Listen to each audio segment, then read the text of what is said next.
Melabuh dalam lintas sejarah Aceh yang dikarang oleh Teku Dede dan Hermansyah.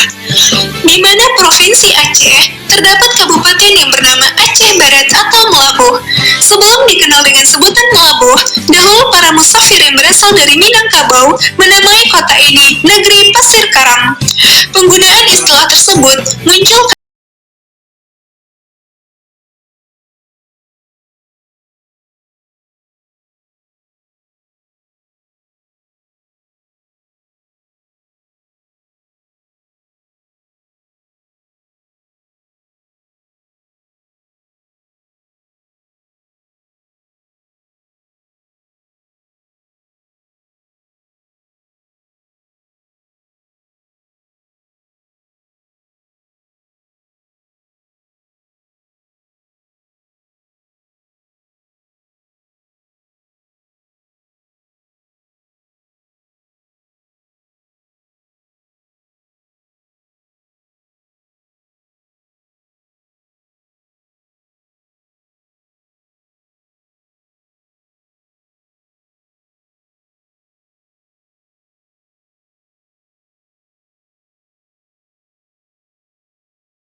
Assalamualaikum warahmatullahi wabarakatuh.